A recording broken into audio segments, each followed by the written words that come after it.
and welcome to Shelf Confidence, a podcast brought to you by the Pennsylvania Food Merchants Association that focuses on trends and innovations in the food and beverage retail industry. I'm Liz Kemery, your host, and today I have the pleasure of speaking with Dave Smith, who is Executive Director of the Pennsylvania Dairymen's Association. A lot of people who are aware of the PA Dairymen's Association, as we mentioned, know the milkshakes. And I think they were first introduced in the farm show almost 70 years ago, right? That's right. Actually, 1953, the Dairymen's Association and a partner have been serving milkshakes for that long. So it's almost 70 years, like you said. Wow, that's incredible. So how did that start and what makes these milkshakes so special and popular? The starting point, we had a few people that were involved with the Dairymen's Association, and the Pennsylvania Farm Show had been going on longer than that, and it just started to blossom, the concept of having more food products there at the farm show. And one of the areas that they started out and thought about was doing milkshakes. And back 70 years ago or 65 years ago, everybody was, hand dipping ice cream and mixing in some milk and churning them up right there at the location. So it was quite different for what was done then, but they had this idea to do it to promote the dairy industry, but also to use it as a fundraiser for some of their programs.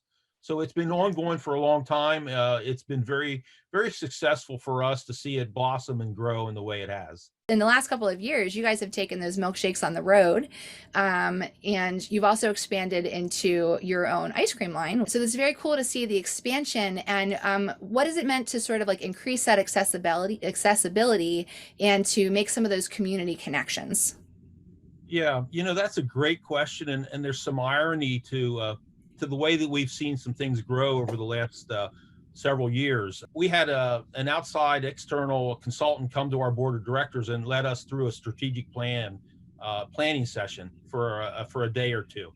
And one of the areas that came up in that strategic planning was that we were fairly reliant on the Pennsylvania Farm Show. We had recognized that we kind of had all our eggs in one basket, and it got us thinking about this just a little bit more about what happens if we don't have all that access at the Pennsylvania Farm Show and the people to come and support us the way they do. Well, guess what happened a few years ago? Right. COVID hit, and the Pennsylvania Farm Show was canceled because of the health concerns and everything like that.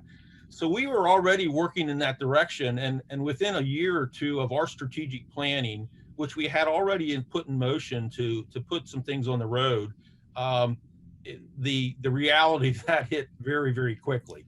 And we found that it was absolutely necessary for us to support our programs, that we mobilize things. So we invested pretty heavily and put the truck, as you mentioned, on the road. It created a lot more opportunities for us to do things, at other locations. And I think there are no limits to what we can see happen with the growth of the product that we have